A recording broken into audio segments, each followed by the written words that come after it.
روزی میں برکت کا وظیفہ میرے آقا اعلی حضرت رحمت اللہ علیہ کی بارگاہ میں عرض کی گئی، برکت رزق کی کوئی دعا؟ حضور ارشاد فرمائے، میں آج کل بہت پریشان ہوں۔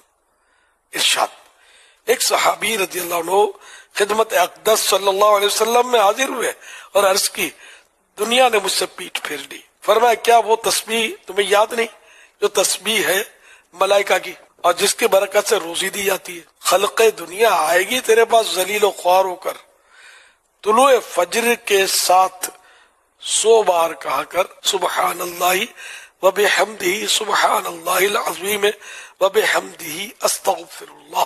ان صحابی کو 7 دن گزرے تھے کہ خدمت اقدس میں حاضر ہو کر عرض کی، حضور دنیا میرے پاس اس کثرت سے آئی، میں حیران ہوں کہاں اٹھاؤں کہاں رکھوں۔ یعنی وہ 7 دن انہوں نے یہ وظیفہ کیا تسبیح ملائکہ کا، جس کی برکت سے روزی دی جاتی ہے، تو وہ مطلب مالا مال ہو گئے۔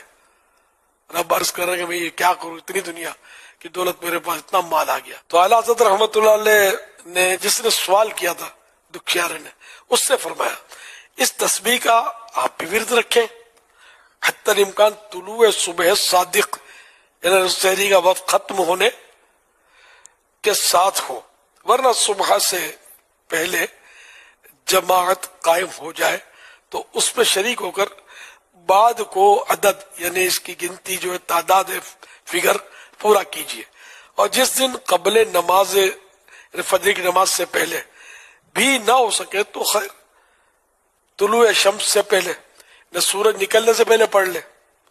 تو یوں معلوم ہو کہ اس کا وقت جو ہے صبح صادق یعنی سحری کا وقت ختم ہونے سے لے کر یہ سورج اگنے تک ہے، سن رائز سے پہلے اس کو پڑھ لے، 100 مرتبہ پڑھنا ہے۔ تو کوئی سنت سے پہلے پڑھ لے یا سنت کے بعد پڑھ لے، فجر کی سنت پڑھ کر پھر جماعت میں شریک ہو جائے تو پھر جو بچ گئے تو فجر کی نماز کے بعد پڑھ لے، تو یوں مطلب اس کو سورج نکلنے سے پہلے پورا کر لے، تو انشاءاللہ یہ بہت برکت ملے گی انشاءاللہ الکریم۔ صلو علی الحبیب صلی اللہ علی محمد۔